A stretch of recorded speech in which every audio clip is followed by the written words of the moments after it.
Hi everyone, welcome back to Study Room. My name is Angel and today we'll be doing the poem A Slumber Did My Spirit Sleep. Okay, so let's get to know more about the title first. So slumber means sleep and spirit means soul. So the title here describes that a sleep that is sealed by my soul. Okay, so now let's know more about the poet. So, William Wordsworth was an English romantic poet who helped launch the Romantic Age in English literature. Okay, and the theme of the poem is that the poet expresses his views after the death of his beloved. So, his beloved name was Lucy, as he has not mentioned about Lucy's name in this poem, but there's previous records about that. Okay, so Lucy was his beloved. Now, although initially in shock and numb, he realizes that even after death, our beloved are alive as a part of nature. Hmm. We have to accept that death is inevitable. Okay, so now let's get started. A slumber did my spirit seal. I had no human fears. She seemed a thing that could not feel the touch of earthly ears. So here the poet is very shocked by the death of his beloved and feels that uh, his beloved soul is in deep sleep.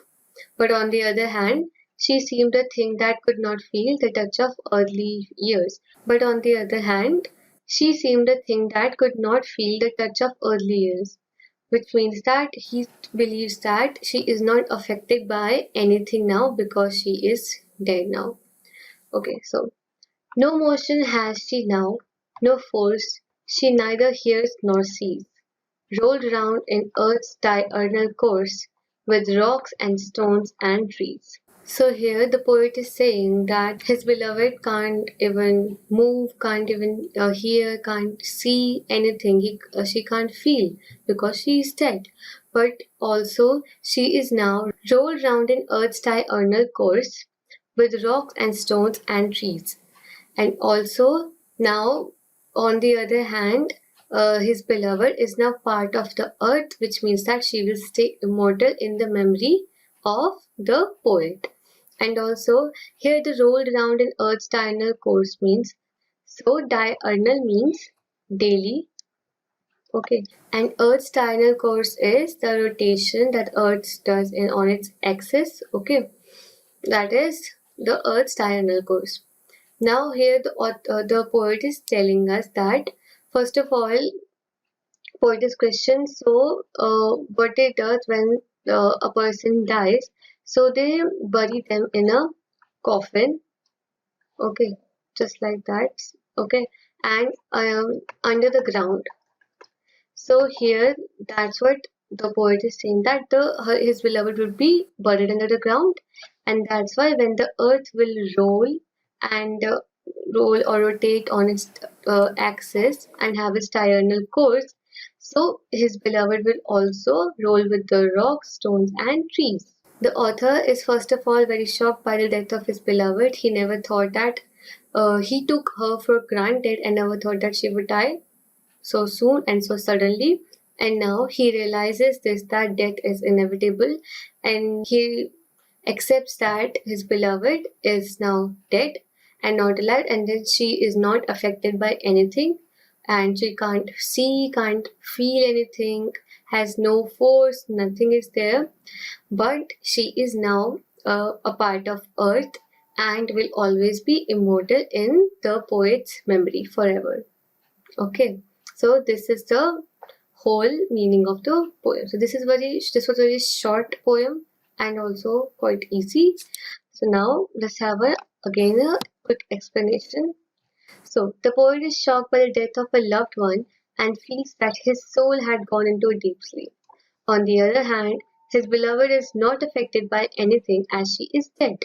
Hmm. The poet states that the woman can no longer move, hear, or see. However, she can become one with the earth and continue. She has become one with the earth and continues to live on, immortalized by his memory of her. Now let's have a look on the ketones. Diurnals means daily. So Earth's diurnal course is Earth's daily rotation on its axis, right? This is Earth rotating on its axis. So now let's have a look on the questions. So a slumber did my spirit seal, says the poet, that is a deep sleep closed off his soul or mind. How does the poet react to his loved one's death? Does he feel bitter grief or does he feel a great peace? Okay, about the peace or grief that we are talking about, that is asked in the question.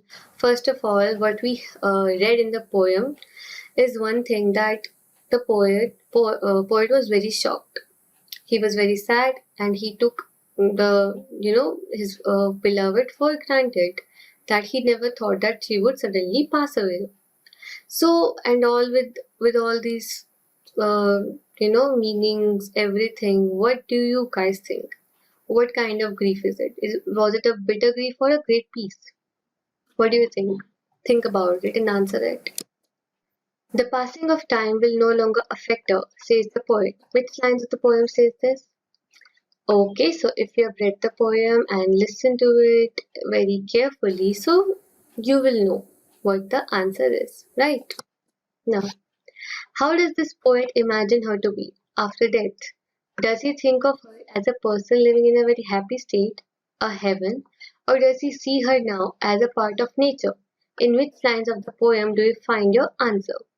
Okay, so we discussed about something that of her becoming a part of Earth. If you guys remember, so I just gave you a hint. Try to answer this, and if you get any kind of doubt, then you can always ping me out. Now, again, let's have a quick revision. Okay, just to clear all your doubts. The poet is so shocked by his loved one's death that he feels nothing, not even the human fears like those of death, loss, or grief. His beloved seemed like someone who could never be changed by the passage of time. His beloved is now no more. She can't move, hear, or see. She does live on as she becomes a part of Earth's course and lives on in memory.